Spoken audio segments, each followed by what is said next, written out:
So Steven, it's always honor to have you with us. How's your life nowadays? I can't complain, man. It's good to be me. I try to make sure that's something I can always say, but I'm truly blessed, man, with the family that I have, the family my wife and I have put together, and just watching my kids grow every single day. I mean, I couldn't add, I might ask for more because I want more of what I have, but I love it so much. I love my life in Finland. I love going back to the States and just being with me and my little nest, my little tribe, man. It's good times. So let's go back in time. First of all, how did you end up to be in plane and fly to Finland? How has that happened?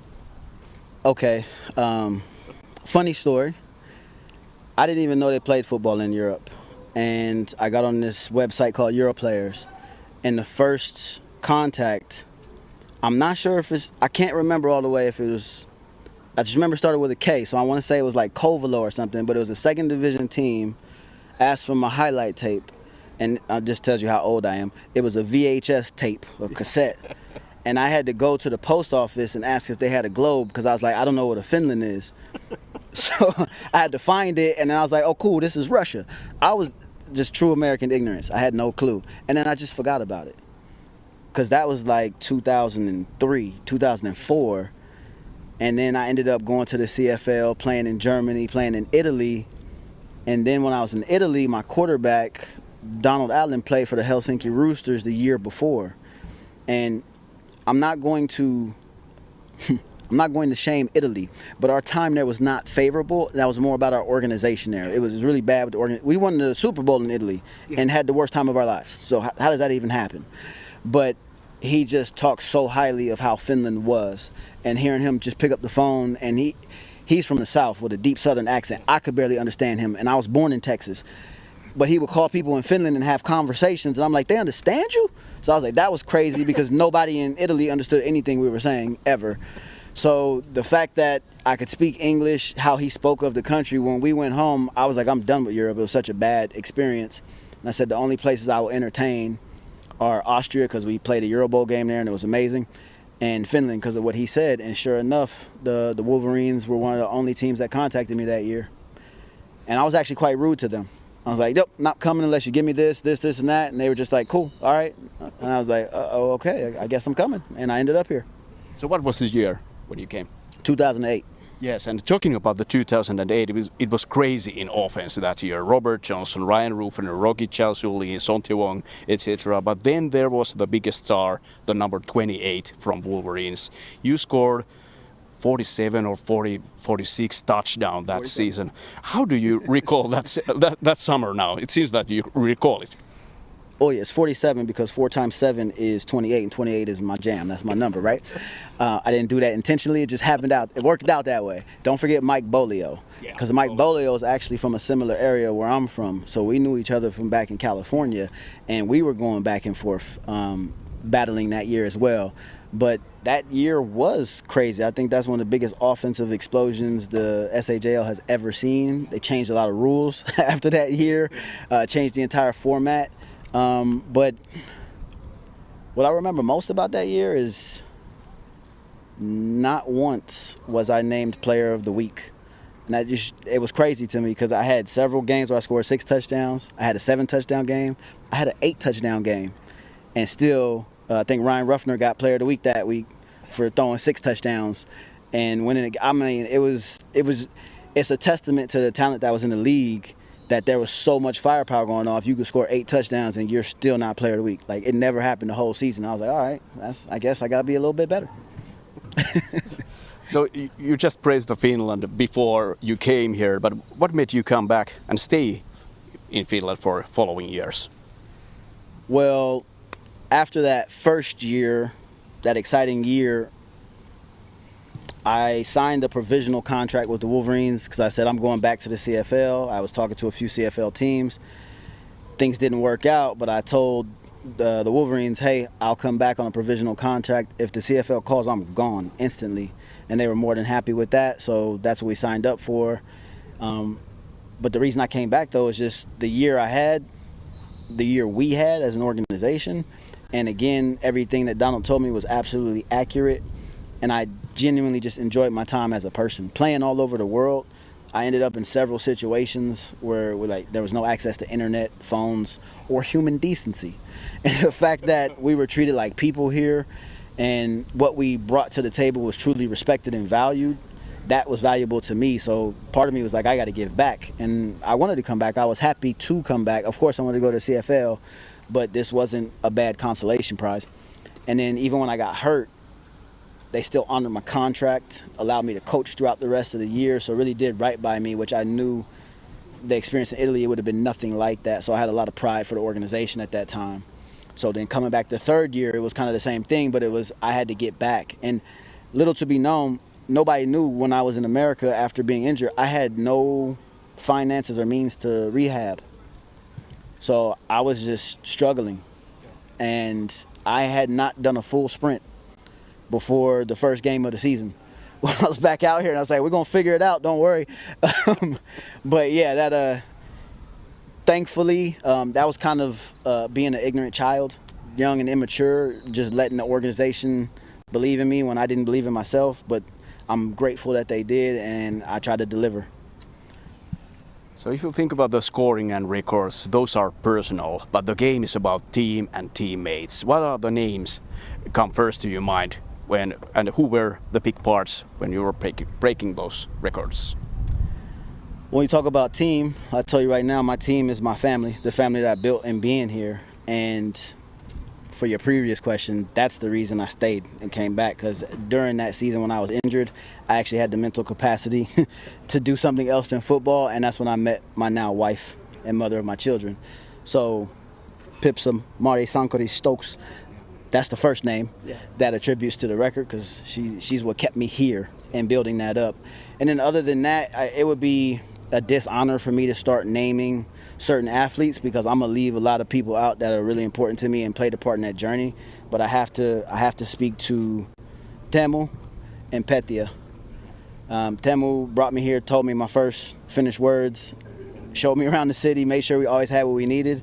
And then I was like, okay, this is a cool guy working for the organization. And then I turned around and he was my tight end. And I was like, oh, okay, he's on the field too. And he was like 50 years old and he was still playing in the Euro Bowl. I'm like, Teemu, that's just my guy forever. And Petja, like I said, he just believed in me. You know, when I asked for something, he made sure I got it and he delivered it. And when I was at my worst, he protected me because I tried to play when I was hurt. And he's like, I don't want to be the guy to ruin the career of Steven Stokes. And even after that, still invested in me and helped me, made it possible for me to come here and make Finland not even my second home, because I've lived here longer than I lived in any other place in the world. So this is home, right? So that, you know, Petja and Teemu, those are my guys. And all of my teammates, my offensive line for sure, right? Never disrespect your offensive line. Yeah. You know, y'all name, y'all, there's more. I don't want to name people too much and then leave people out, you know what I mean? So I'll leave it at that. But yeah, my offensive line and just the whole squad, man. So from a pool of 117 scores, there's hard to remember all of those, but what is the one that you still remember about those touchdowns? Okay, so it's not hard to remember all of them. I can go through all of them. I actually remember the ones that they took away from me the most, because those are the ones that, you know, you score and it's like, yeah, I scored, but if you score and then someone takes it away from you, you're fighting for it. Yeah. So I remember those. But I know you asked for one, but I got to give you two. Yeah. Never in my 20 years of playing American football have I ever played on my birthday. And somehow we ended up in Oulu on my birthday for the first time ever. And I just told my fullback, Timmy, I was like, hey, man, I got to score. I haven't scored. And he's like, well, let's go. And it was like an 80-yard touchdown. I started from the right. I ended up on the left. I came back to the middle, made like 8 people miss. It was crazy. And he was like, that's the Stokes I remember. I'm like, what you talking about? I ain't go nowhere. But it was after the knee surgery, so it was really nice to come back into that type of rhythm. Come on, buddy. And then the other one, after the knee surgery, like I said, I hadn't done a sprint at all, until I came out here and we're playing, and we had another import running back, Joseph Doss. So it took a lot of pressure off of me. I was making a few plays here and there and get myself loose. And then we got stopped on the 1-yard line here at the Velodrome against the Tampa Saints. And I just looked at him. I was like, all right, I feel good. I'm about to take this 199 yards. And I'd never done anything like that. You know, like Babe Ruth pointing to where he's going to hit a touchdown, hit a home run. I was like, I'm going 99 yards. And I just said it to psych myself up. But sure enough, And I was just worried my knee would give out or I would get caught because I hadn't ran for a year. Yeah. But sure enough, I hit my head on the goalpost, man. 99-yard touchdown straight, and it's the only 99-yard touchdown I've ever had. You know, Steven, I checked this today. You still got an Europlayer profile there. You're not looking for a team, but available anyway.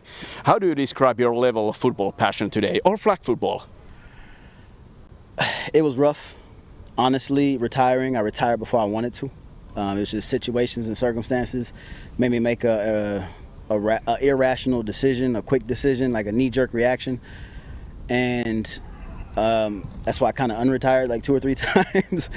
But football, I think, is like one of the craziest. Like something's gotta be a little bit wrong with you to put pads on and go run into other human beings at full speed for 3 hours in a row. But it's also something I love because there's very few things in life that will test you in that way. Your fortitude that will actually test your character to see if you can get back up and keep doing it. So to say I did it successfully for over 20 years is something that I take into other facets of my life. Now, if I could play flag football, I did that before I came here professionally. So I love playing flag football, I love coaching and refereeing flag football. And now I can finally detach myself from being a padded player and actually appreciate the younger generation for what they're doing. So I'm a fan. So you participated, it was American Ninja Warrior in US and the Gladiators in Finland. So what is the next challenge you put yourself in? It's funny because it seems like you just attached me to a bunch of TV shows. And my next challenge is business. So I have my own business now, and it's like a game. The beauty of it is, first off, you come in there, you're a rookie, you don't know anything, but the ball is in your hands, and you have to score or you lose. So just doing that over and over again, but there's no clock, there's no end score, and a lot of times it's just you versus you. So it's like an infinite game that I absolutely love playing. And like you said, Gladiatorit, Ninja Warrior, and then the Shark Tank called us. Yeah. To go on there as well. So that got canceled because of COVID, but we'll see what happens because I still have Mark Cuban's number. So So we're talking here before the game, and when this is aired out, Cristian Powell might already break your touchdown record. You got a chance today to chat with Cristian, but what do you want to say to him? Man, go get that thing. Like, records are meant to be broken. I've talked to Cristian several times for the past 2-3 years.